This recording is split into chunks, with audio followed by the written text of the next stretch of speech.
Alors vous l'avez compris, on va parler d'une parole. Une parole qui, bi'idhnillahi azza wa jal, bien sûr on se comprend, transforme. Transforme les gens, transforme les situations, te fait passer de la tristesse à la joie, du désarroi ici à la solution profitable, du mal vers le bien, qui peut transformer carrément ta vie.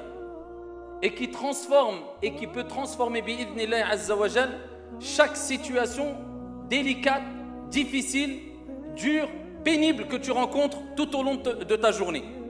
Elle transforme par la permission d'Allah azza wa jal. Elle change. Elle te fait passer d'une étape à une autre étape, d'une situation à une autre situation. Elle peut tout changer et faire changer les choses simplement en la prononçant. Et c'est donné à tout le monde, à toutes et à tous de la prononcer. C'est une parole très simple à dire et c'est une parole que beaucoup de musulmans et musulmanes, croyants et croyantes, prononcent, mais malheureusement.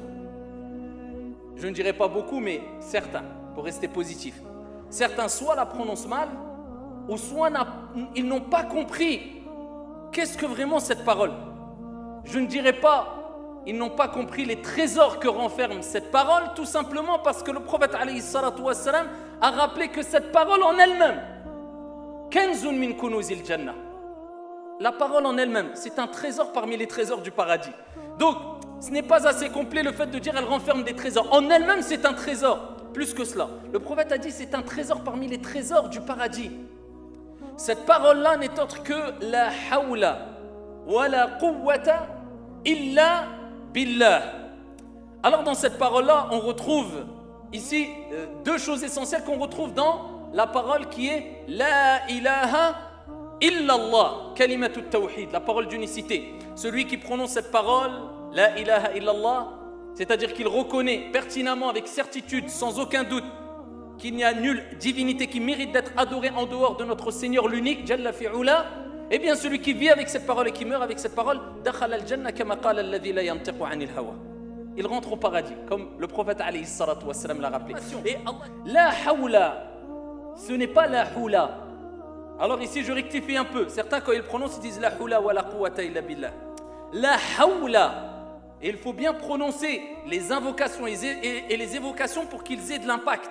Parce que certaines personnes malheureusement, alors je ne parle pas de ceux qui font le maximum d'efforts et qui n'arrivent pas, ils ont des problèmes de prononciation. Allah Jalla wa ala, sa miséricorde est vaste.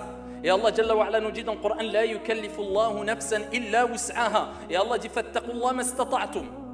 Allah ne donne pas à une âme une charge au-dessus de sa capacité, tu fais au mieux. Tant que ce n'est pas de la négligence. Et Allah tabaraka wa ta'ala dit craignez Allah autant que vous pouvez. Tu fais au mieux. On n'est pas des anges ou des gens parfaits ou des... Fais au mieux, mais au moins que ça ne soit pas dû à al-ghafla, à la négligence, l'insouciance. Donc ici, on dit la hawla, laysa la hawla. Et on termine, on ne dit pas la hawla. Ba'd al-ikhwa et al-akhawat, qu'est-ce qu'ils disent quand il y a une musiba, un malheur, et on en parlera de cela rapidement, ils disent la hawla.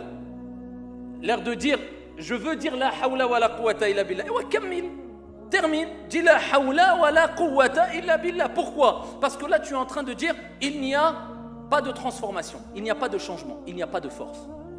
Ça veut dire quoi, il n'y a pas de force? C'est comme si tu dis, il n'y a pas de force. Termine, la hawla. Donc, la hawla, ça veut dire, il n'y a pas de transformation. Il n'y a pas de changement. La hawla, il n'y a pas de force qui te permettra de changer les situations. La hawla, wa la quwwata. Ni de force, ni de puissance. La hawla, transformation. Wa la quwwa, force, ni transformation, ni changement, ni force. Illa billah. Si ce n'est par Allah tabaraka wa ta'ala, à travers l'assistance d'Allah Jalla wa ala, si Allah Jalla wa ala le souhaite et le décide. Car at-tawfiq min Allah, la réussite vient de notre Seigneur tabaraka wa ta'ala. En disant cette parole-là, eh bien tu affirmes que seul Dieu peut changer ta situation, transformer ta situation, changer ici ton état du mal vers le bien.